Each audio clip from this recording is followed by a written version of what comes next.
The Hispanic story is one of growth in the United States. Here, we're almost 64 million Hispanos. Mangú dominicano. Spanish, el español, is the second most spoken language in the nation. It is estimated that in 2060, there will be 111 million Spanish speakers in the United States. ¿Cómo te fue anoche? And every year from September 15 to October 15, we celebrate nuestra cultura. Los Hispanos, us, we make up 19% of the nation's total population, making us, nosotros, the largest minority. We are a community rooted deeply in family connection. Nuestra gente. Nuestra gente. Nuestra gente. Scripps News celebrates Hispanic Heritage Month. We celebrate our achievements and the countless contributions we've made to our great nation. This is La Nueva América.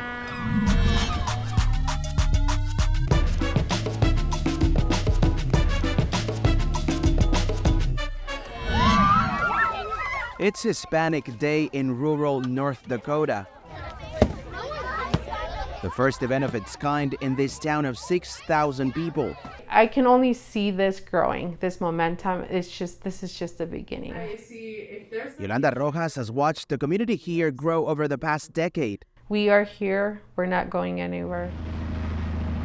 We are in Watford City, North Dakota. Here, the Hispanic and Latino population grew by nearly 150% over the past decade. You heard me right. Here in North Dakota, it's a state with the fastest Hispanic population growth in the entire country.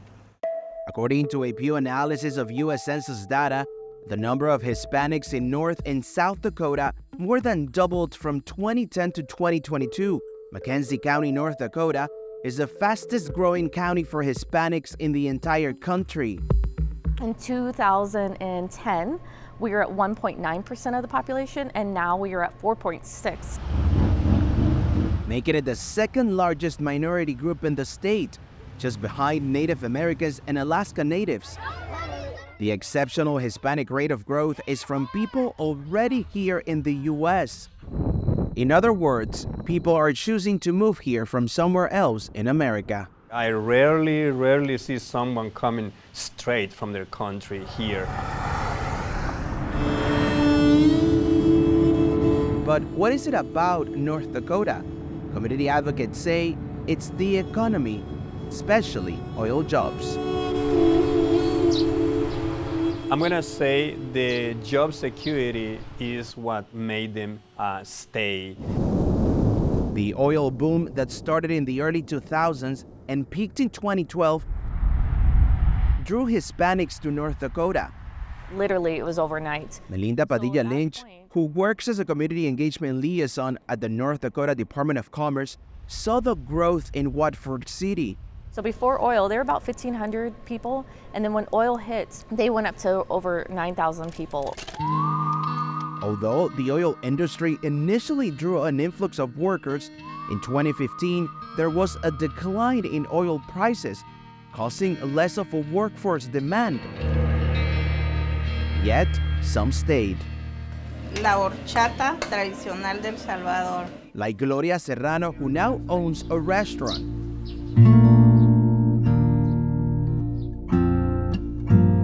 Preparing traditional food from her native El Salvador. Cuando venimos, él se vino a trabajar en el aceite. She says her husband drew them to the state for an oil job. They came from Las Vegas. In Las Vegas, he says he was only making $300 a week. Alfaro heard from a friend about the high-paying jobs in the oil industry, bragging of the money he was making in North Dakota. Y era verdad entonces. Y era verdad. Vámonos para allá. The whole family came. He later quit the oil industry, and the family opened the restaurant last year. It's called Chelita, which is how they used to call Serrano's mother. The restaurant bills itself as the only Salvadorian restaurant in all of North Dakota, and it's popular with its handwriting menu including pupusas, horchata, and more. The community here is growing as friends and family follow each other. If there is a friend already here and the friend is willing to help with housing in the beginning and finding a job, that's how it goes. Jairo Ramos has been here for more than a decade. We meant to spend one summer in North Dakota, but the oil field was offering very good job opportunities, so we decided to stay here. Soon, he began helping newcomers with weekly English classes. It was not about the grammar, it was mostly about translating a document. It was something that needed to be applied to real life right away. I think that a lot of Hispanics see a lot of needs and see a lot of neglect in services. A community helping each other and growing a new identity in a place not yet fully embracing the growing minority. Yolanda Rojas is trying to grow awareness, establishing Hispanic advocacy of North Dakota. In the hospitals, there's no translation. There's no translation at the courthouses. If you go to get a driver's license. Like others, their journey also began with oil. The family moved here a decade ago after her husband landed a job in the oil industry. A new community, a new challenge. I pulled them away from my roots, my culture, my family. Growing a new identity in a new place to call home. She helped organize this Hispanic Day event in the heart of Hispanic Heritage Month.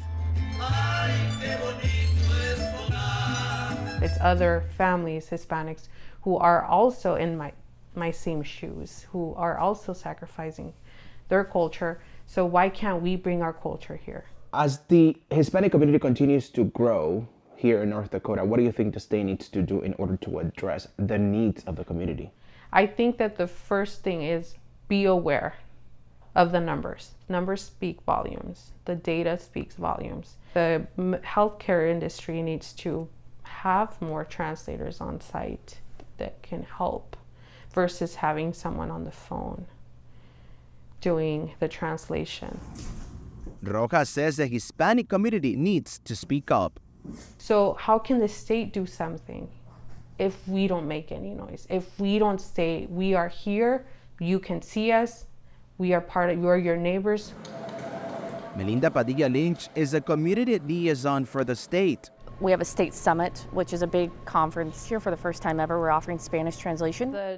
Rojas says it's progress, but it's not enough. You see that growth, but you don't see it like in politics. You don't see it in leadership in the state. Do you foresee running for public office sometime in your life? Absolutely, I do see it. I feel like Hispanic advocacy is only paving the way for myself and for other Hispanics in our state to pick up that baton and prepare for that opportunity to fill in a leadership role in our state.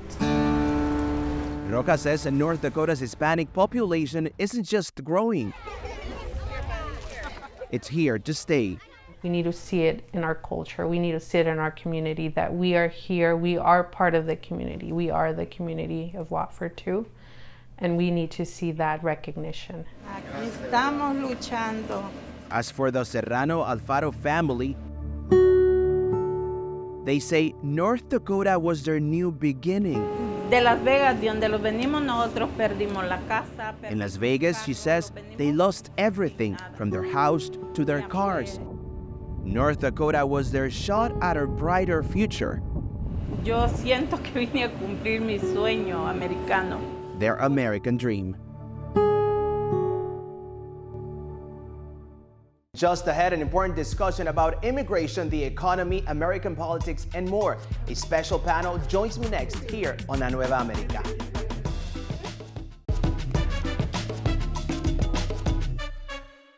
Over the past decade, Hispanics have accounted for more than half of America's population increase. But what does this mean for our country? Joining me now, a special panel. Cristina Beltran, who is a professor of political science at NYU. She has written extensively about migrants and American politics. Also, Yesenia Mata, Executive Director of La Colmena, a New York community-based organization that supports immigrants. Mata also advised New York Mayor Eric Adams on immigration issues, and Raul Reyes, an attorney and journalist. Reyes has written for the New York Times and the LA Times. Thank you all so much for joining me here today. And I want to start with you, Yesenia. You advised Mayor Eric Adams when he was mayor-elect. He says the city is spending $5 billion caring for migrants so far this year, and the city predicts it will spend more than $12 billion over 3 years. Do you think this is sustainable? The city right now is doing the best that it can, including nonprofits like La Colmena, that it's an immigrant rights organization that focuses on empowering immigrant workers. And as a city, we need to live by the mission that we are a welcoming city, and we will not turn our backs to our immigrant community. Just like my father, who came to this country undocumented at a young age, and he told me that the city of New York was like a beacon of hope, that the city of New York was a place to be at. I will never turn my back on my community. I will never turn my back on a mother and father who are trying to come to this country to provide for their families. The issue here is that we have politicians like Governor Abbott, who instead of working with various other states, just decided to try to create violence and chaos in the sense of not working with the various other cities. And at the moment, we are seeing the city of New York, we're seeing the local nonprofits, even just the community themselves trying to work together to be that welcoming city that we are. And what needs to happen is that it's time for the federal, for the state, and for the city to all be working together and be synced with each other. And the solutions exist. It's just that the political will for these solutions is not there. There are potential paths out of this crisis, but our leaders just don't want to risk their political standing to do those, to take action. What do you think is the solution? The solution is it has to be a comprehensive solution from Congress. What we see at the border and in some of our biggest cities, those are the visible parts of our broken system. But there's so much more. The asylum backlogs, our outdated immigration system, the lack of immigration judges. Until we tackle the whole problem in a comprehensive way, not just the visible parts, we're going to staying in the same, repeating the same type of status quo and being in like an ongoing humanitarian, political, and migrant crisis. Cristina, I would like to hear from you on that perspective also. Both Republicans and Democrats criticizing the Biden administration on the border. What do you think should be done? Because we're seeing an influx of migrants arriving to the U.S.-Mexico border, most of them Venezuelans looking for asylum, and now this crisis. Yeah, I mean, look, cities are having to deal with the brokenness of a federal immigration system that's broken. What we need to do is really have a conversation about how do we have a fair and just movement of people across borders? How do we do that?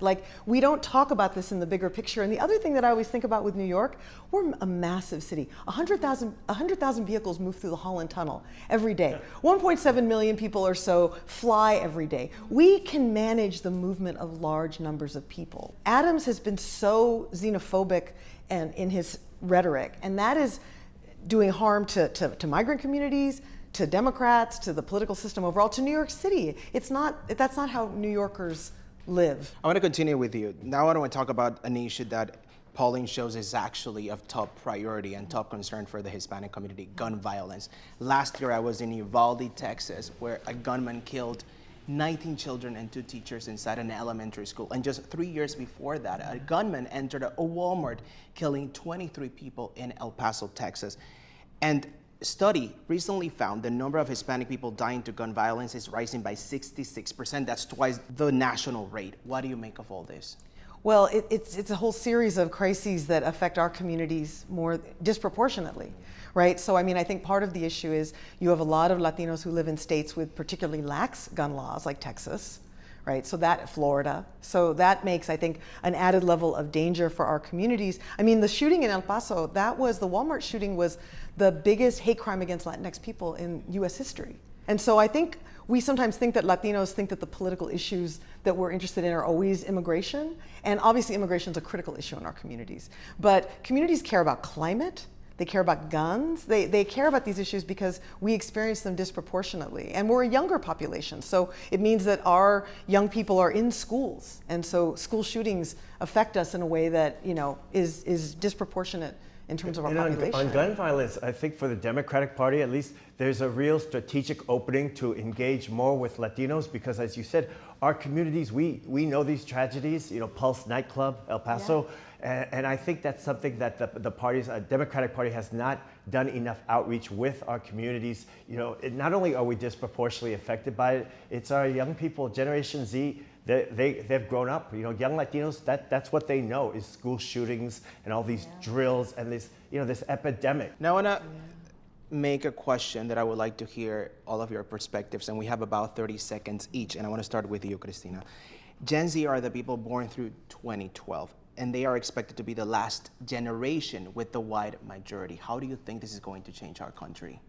We're going to see the fact that the impact of things like white supremacy or structural racism, even though the fact that we're going to be a majority-minority country, I think the question of whether we're going to be a just country, a country that believes in solidarity across racial lines, that's a political project we have to keep building. It's not one that's going to happen naturally because of demographics. Yesenia, do you agree with Cristina?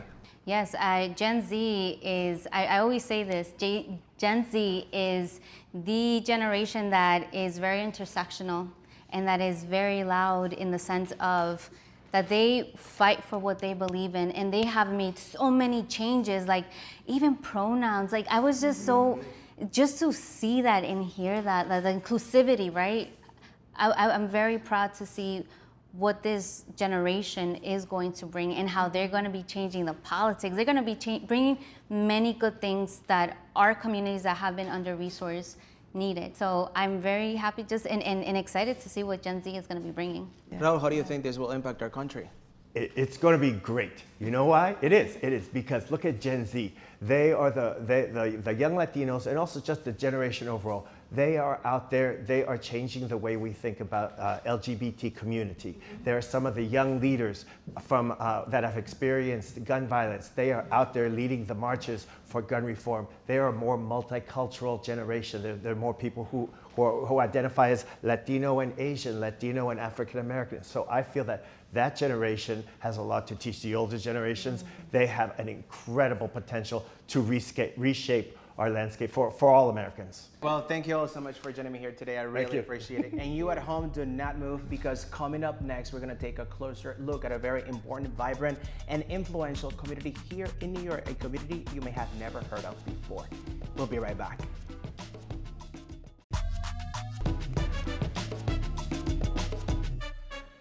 New York City is home to nearly 2.5 million Hispanics.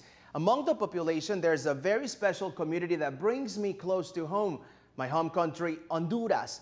We highlight the Garifuna community, a vibrant, hard-working community that continues a decades-long quest for recognition.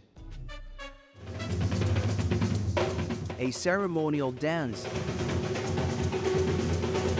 dating back hundreds of years. Punta is a ritual dance of the Garifuna people.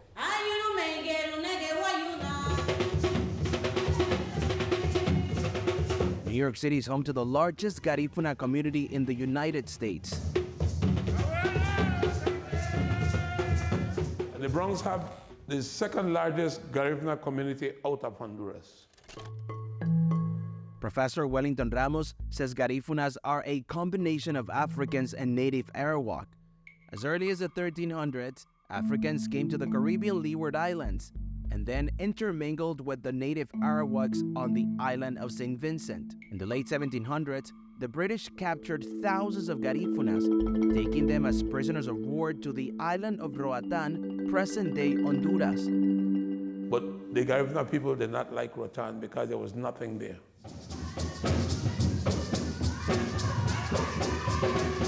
Garifunas left for Trujillo in the Caribbean coast of Honduras, then moving along the coast, also establishing villages in Belize, Guatemala, and Nicaragua. In the early 1900s, they started to migrate to the United States, many eventually settling in New York. Wellington, what attracted the Garifuna people to the Bronx? The Bronx have the largest Spanish-speaking population out of all the boroughs in this city. And the Garifuna people, they only speak Spanish and Garifuna.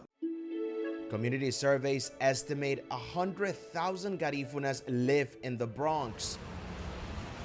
If you take any bus in the Bronx, any bus, any time, any day in the Bronx, you will hear people speaking Garifuna. What does that mean? ¿Cómo te sientes? Preserving the Garifuna language, Luz Solis says, is a struggle. When I went to school in Honduras, we didn't have books in Garifuna. Everything was always in Spanish. Solis, who directs a traditional dance theater, wrote 2 Garifuna language books. And I want to motivate writers to create more materials that are necessary for the young Garifuna or anyone that wants to learn the Garifuna language. Since 2001, the Garifuna language has been listed on the UNESCO Atlas of Endangered Languages.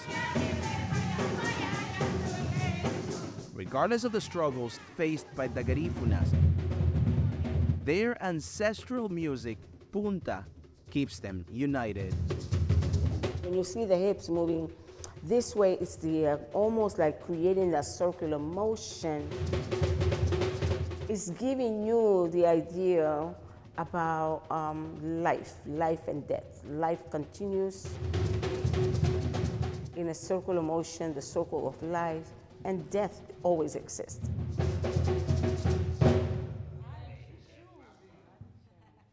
And with that, on behalf of our producers, Mino Lasco and Matt Simon, we thank you for allowing us to bring these stories to you and for joining our discussions this half hour. I am Axel Turcios in New York. Nos vemos pronto. See you soon.